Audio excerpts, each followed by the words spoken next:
Everyone woke up this morning and they were facing a mustache in their Twitter feed. Why? Because John Bolton is in the news, ladies and gentlemen. And how did he get in the news? Well, there's a tried and true way to get in the news. In fact, it's the easiest way to get in the news. You need to be a Republican or former Republican, or your grandpa's uncle was once a Republican, and then you need to rip on Republicans. It's the best way. The news media will love you. Well, look at there's dissension in the ranks. What are we going to do? So John Bolton comes out and says, hey, guess what? I heard it. Trump really did hold back the aid so Ukraine would investigate it. There was a quid pro quo. You're not going to believe this bombshell I have.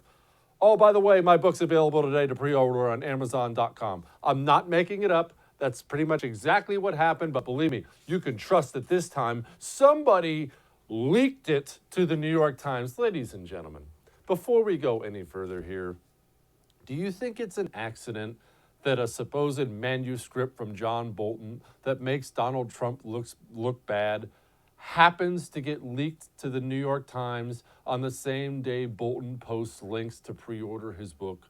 Do you think that's an accident, ladies and gentlemen? If you do, I have a deal for you. I have some oceanfront property in Arizona, and I will sell it to you at a low, low price. Please reach out to the show. I've got you covered on that. As you can imagine, Donald Trump, not taking it well, takes to Twitter and says, I never told John Bolton that the aid to Ukraine was tied to investigations into Democrats, including the Bidens. In fact, he never complained about this at the time of his very public termination. If John Bolton said this, it was only to sell a book. And of course, it was only to sell a book. Come on now. And Trump's right.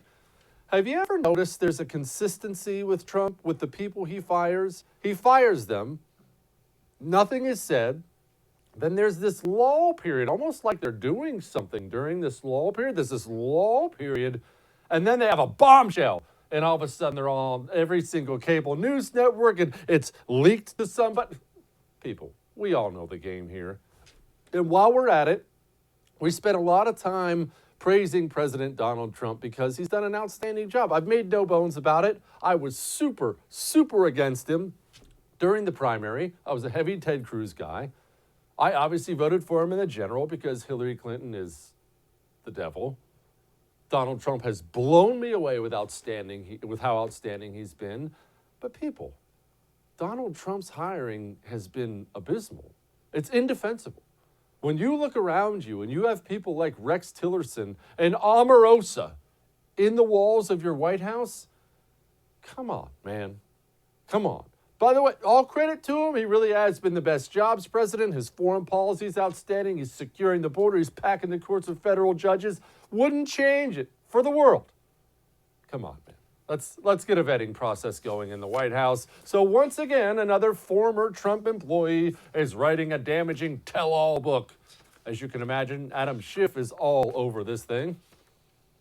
It completely blasts another hole in the president's defense. And I think for the senators, and I'm not just talking about the four that have been so much the focus of attention, for every senator, Democrat and Republican, I don't know how you can explain that you wanted a search for the truth in this trial and say you don't want to hear from a witness who had a direct conversation about the central allegation in the articles of impeachment.